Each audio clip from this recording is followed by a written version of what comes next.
So this is what I just want us to kind of talk about just real briefly.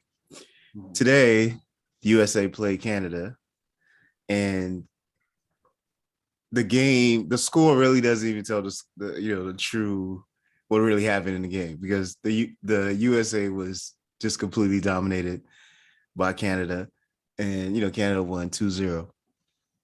And watch, and Canada didn't even play. Davis didn't even play. Like Oh yeah, that's true. Yeah, Davis didn't even play. The best player, like, and I mean, if you just imagine, like, if he played, and some of their ballers didn't play, but all the USA ballers came, like, they brought everybody, like, and so, from what my question really is it like what's the issue? Because it doesn't seem like it, or to me, it didn't seem like it was a lack of talent on the USA side. Or is it that the USA talent level is just like the Canadian talent level, because there's a bunch of West Africans and Caribbeans on there? Yeah. Is that just a different level of talent than what the USA has, or is this not something that has anything to do with talent? Like, so yeah, that's my question to you guys. But for me, I just think, because I'm going to be a little nice from the beginning with my. I think it's mostly right now is I think the team is very young, right? And there's not a lot of leadership in the team. That's what I noticed. Is if you look at the Canadian side, there's a lot of, like, what's the guy that scored the first goal, the striker? What's his name? Oh, I forgot his name. He's an experienced player, right? Mm-hmm. So on the Canadian side, they have an experienced team, right? Well, a lot of, like, especially if you want to qualify for the World Cup, you need players that can actually, like, keep the mentality going, and then they're controlling the game. So I just think that's what the US are lacking. Just because they're being so young, they don't have that someone that's been there with experience. Because talent-wise, they're all experienced, but they have all the talent playing high clubs and stuff like that. But it's different when you're on the national team level, right? But the US had, they had players. I mean, outside of even Pulisic, you have Zardes, he's like 30. So it's not like, they're not necessarily 20-year-old players. Well, they do have the talent, that's but as a team, what have they done to gain more experience? I think that the team needs, as a team, they need to really have more friendly games with top teams. Let's talk thinking Europe or Africa or South America. I think that's going to give the team, the experience up to that level, because when the US plays, other teams that are up there, we can see really the difference, and it comes to the experience, because you have the talent and we have the speed, but as a team, what do we have? What is our experience? And I think that to get to that level of experience, we have to really, face good teams, and I think that's for clubs too. That's why I think that the clubs here in the US should somehow play with, Copa Libertadores in South America, or imagine playing DC United against Boca Juniors. That's gonna give them the experience that they need. Because like James said, they have the talent, but what are we doing with that? We have to get that experience. Yeah, and also I want to add on to it. So if you look at on the Canadian side, when you're watching that game today, it's like the Canadian side were playing within a system, right? But I think tactically, I feel like the US was just they wasn't even doing anything. They would have to start the ball. They was trying to start from the back, and then when Canada put pressure on them, that's how even the first goal happened. It was a pressure. They lost the ball from the third end, and it was a goal. So tactically, it was nothing there. I'm not trying to blame the coaches or anything, but you could just, when you're watching the game as a fan of the game, you really can see what it like. Well, what's the tactic? Well, are we playing to the striker, or are we just going to play boom boom soccer, right? But Canada, you can watching the game. Canada was playing. They always go to the wing. They'll find Buchanan, and then Buchanan will try to find the forward with a cross and stuff like that. So you see what Canada was playing, And then Canada was playing like if they had something to lose. It was playing for, this is the World Cup qualifier. They was playing with, I don't know because it was a home game. I don't know what it is, because it's a lot that come to it, right? Because I heard the commentator was saying, because the US guys are complaining because it's a turf, right? But I'm like, ballers can play anywhere. Anyway, If you're a baller, you should be able to play anywhere. Yeah. I mean, what's your take on it, Mike? No, I mean, I really don't know, because like you know, like, because the talent is like, you know, these are all guys that are playing, like, you know, on the American team, they're all playing at the big, you know, the big clubs, and, you know, throughout Europe and you know, even Latin America. And so it's not the talent, you know. I mean, it could be to, you know, to your point, Christian, which is that as a unit, even though they're talented, they haven't faced real, like, if they were playing with their, you know, their Barca team or their Chelsea team, or, you know, whatever, Juventus team, etc., then they play with those guys so much, they can gel and they know how to play, you know, other big competitions. But as a unit, they haven't played, and maybe because, you know, that's one of the things I noticed, is that, like, the lineup, there's it changed so much from, you know, even the last game, you know what I mean? Like, and so that might be a big part of it, where there's no consistency, and, you know, guys don't really know, you know, really maybe the 2 or 3 guys that are always playing in the same role, but most of the guys are just plugged in and he's testing things out. Oh, my bad, Christian, go ahead. Sometimes, you know, these national teams, they don't really have enough time to practice, you know. Yeah. They meet 3-5 days before the game, and, you know, you just getting to know this new guy that comes in, and now, you know, you got 3-4 days, and, you know, it's really hard. And if the players are young, you know, it's gonna take a lot of time for them to play as a unit, you know, because we can see teams that they play, you know, the left back moved this way, I already know, but then my center back is moving behind me. You know, it's all without even thinking. It's all like one rhythm. So we get to that. It's a lot. We have to have a lot of playing time. And then to add on your initial point, Christian, when you're saying like the league, right? Because it started home. If you look at all those big teams like Germany, they got Bayern Munich, England, Chelsea, Man U, Man City, right? So the league is structured in a way to develop the national team. So it's important, because most of the U.S. guys, I know we have a lot of talent that play overseas, but most of the guys are homegrown players playing currently right now in the U.S. So if we want to develop a strong national team, the league has to be strong as well, right? That's how it starts. Like if you look at all the English team. No, I mean, yeah, like, I mean, all the top players are playing on the top league, because you got to have, because you, like you said, Mike, around you have all the talent, you have the puzzle. So those guys are learning from it. It's hard, it's high pace. They can take that pressure. They can take that challenge. And then hearing that, no offense to the MLS, we don't have that type of challenge where players can actually face to get ready for a World Cup. You know what I mean? So I think it starts from, we got to start from the foundation, where it's the league, and then even from the U.S. soccer as a whole. What it is, how come we live in this country where it's full of great talent, right? How come we can't get at least a team of 24 players together to compete for a World Cup qualifier? How come we can't do that? So it's bigger than just those guys that play today. It's a whole, it's a body of the U.S. soccer and the league as well. That's what I think. Yeah, that has been like the biggest question. You know, we're a big country. Everywhere we go, we see talent. You know, from the youth, youth all the way to U20, we have the talent.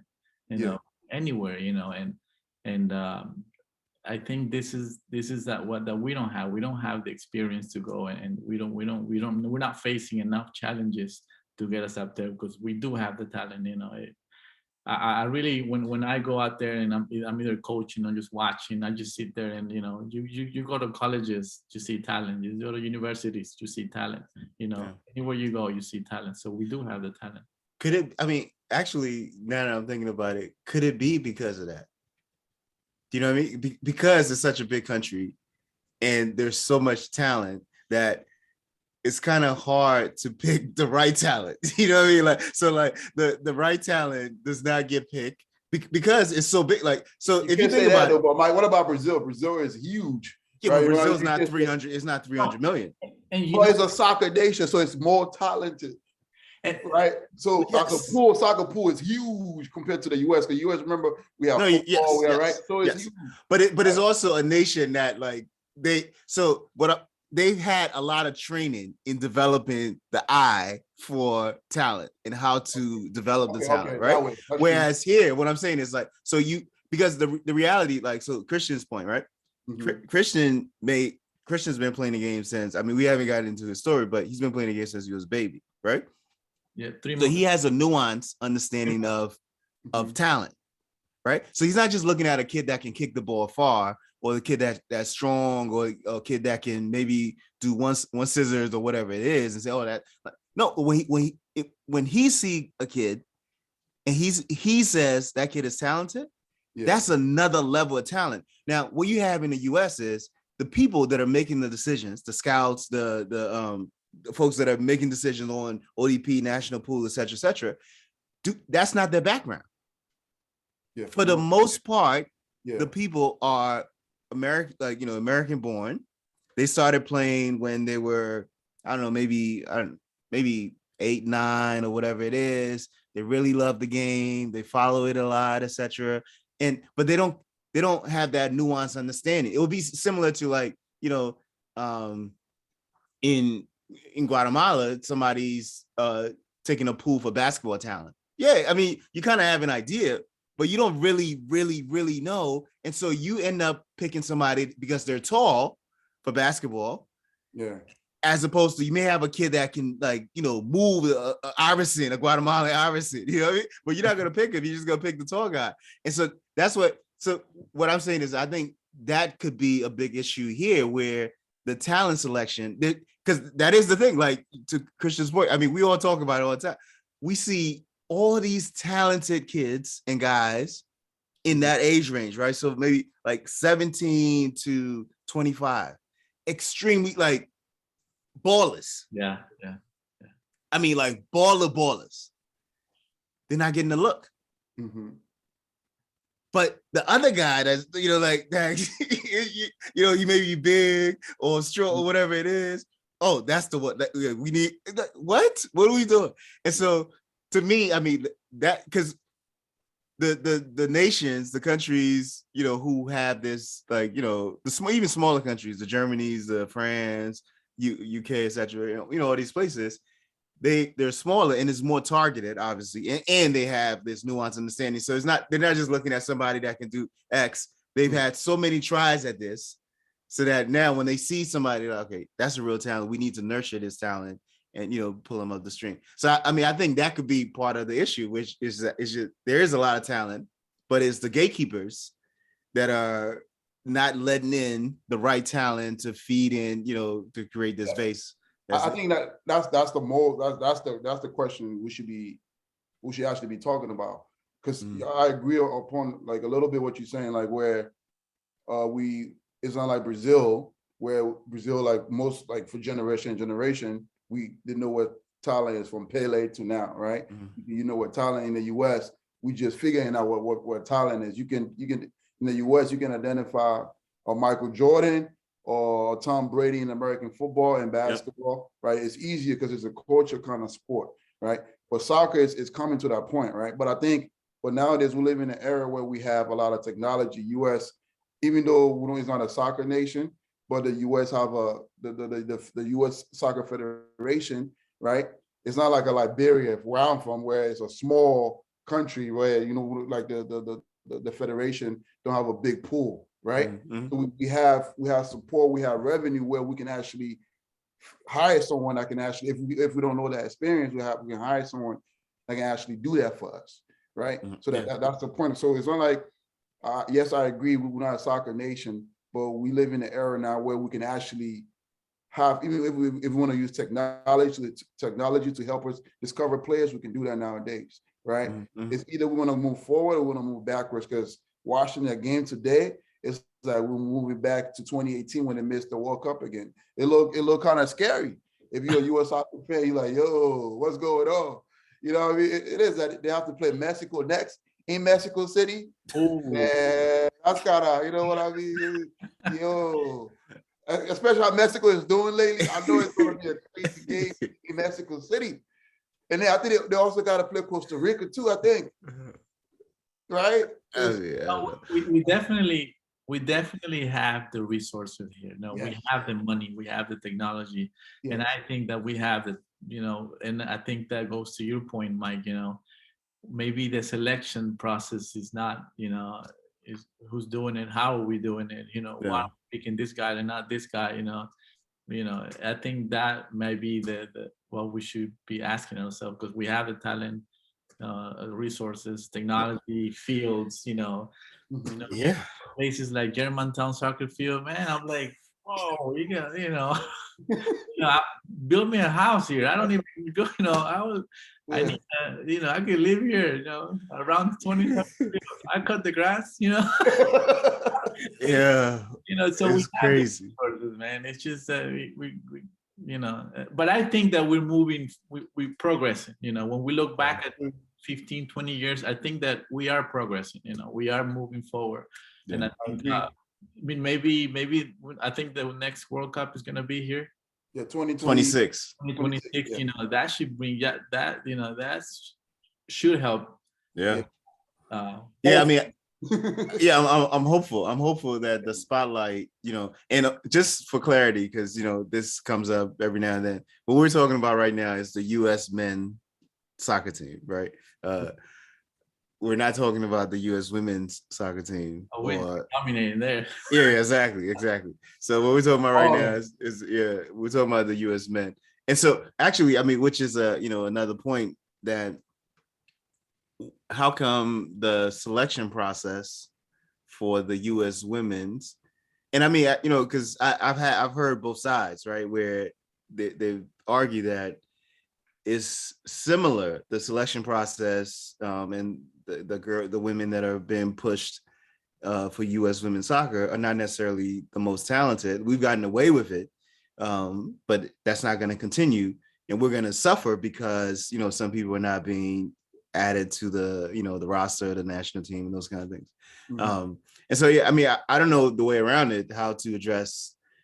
First of all, we don't even know who these people are. This is the other part, right? We don't even know the body, that the scouting body, who determines who gets into the national pool. Like, what is that process? What does it look like? Yeah. Like, are they going to Langley Park and look? And I always say this, Christian, I always say this, right? Are they going to Langley Park and really looking at these kids at Langley Park? Yeah. Not the big tournament at where you name it, Disney World, whatever it is, where everybody Jefferson Cup. Yeah. Oh, no. Are you going to and looking at the just pure brilliance? Yeah. That's and what. Yes. Yeah. And saying to yourself, you know what? We need to bring this person on Mike too. There's so many other Langley Park in this country too. Not only that's my point. Yeah. This is my point. This is just one. I mean, this is just a small place in where we are. Yeah. But throughout the countries, throughout the country, there's thousands maybe of Langley Parks. Yeah. You know what I mean? Like, where you can, and I would think if you pull one or two out of Langley Park, first of all, you're giving them an opportunity that the family would dream of. So it's a completely different setup. Whereas most of the guys and girls on the in the U.S. national pool come from middle class or well-to-do backgrounds where the family is supporting a lot of the their pursuits. Whereas in those areas similar to the favelas Brazil, this is it. Like, if you get a look, you're going all the way, and your dedication, like the kind of focus you have, is unmatched.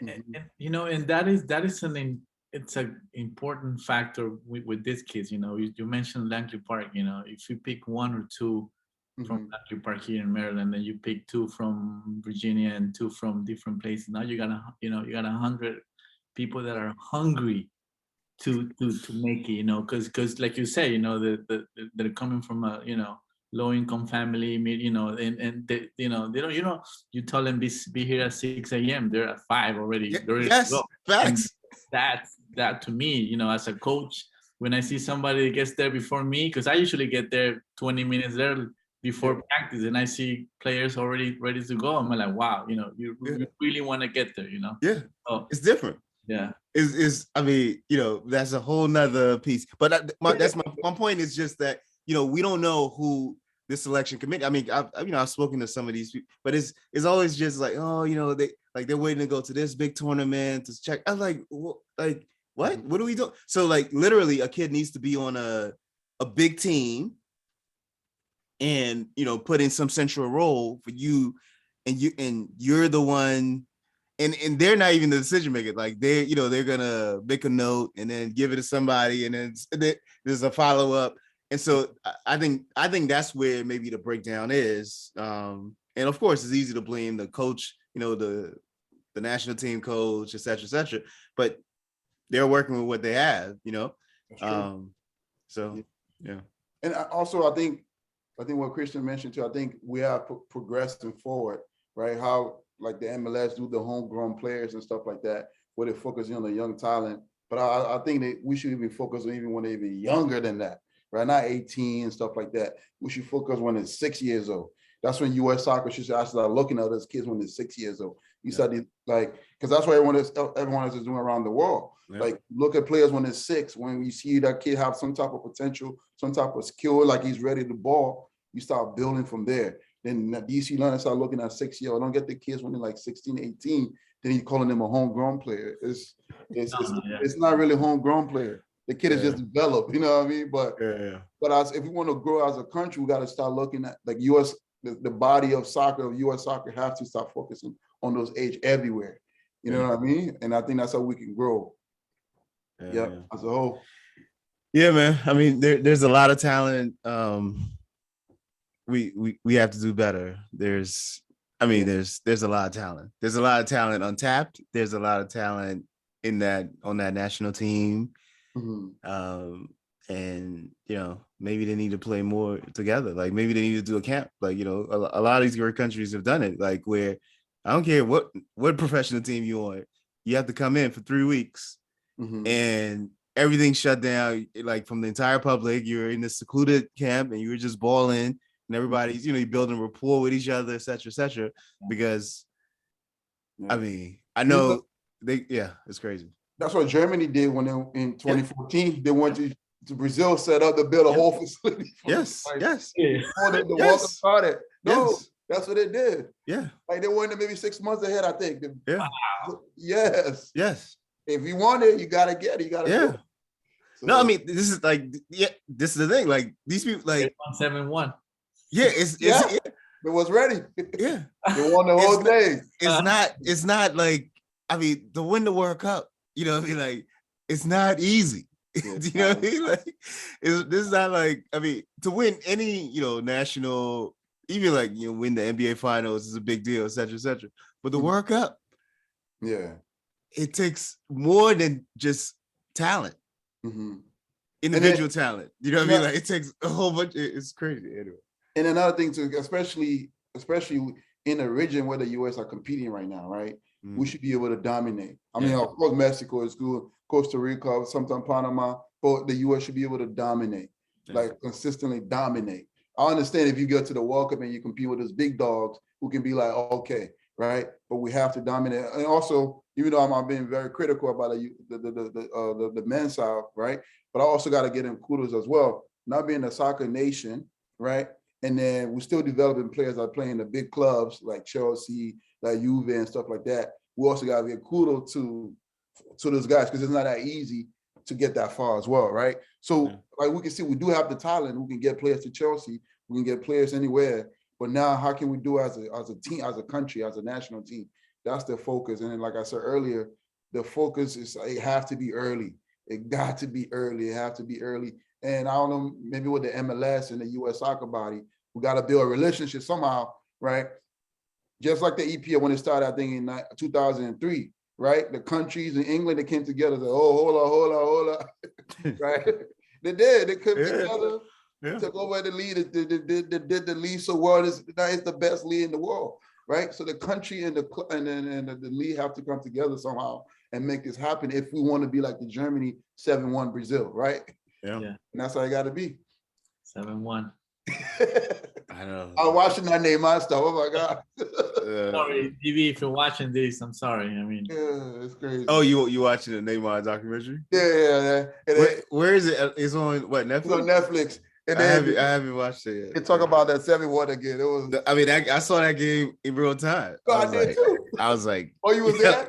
No, I wasn't there. I mean, Oh, I was watching it. yeah. I was watching, but I mean, did. yeah, It's you so just funny. like, I was watching it with a Brazilian fan.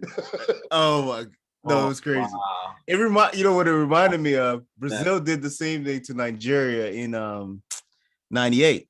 Ooh.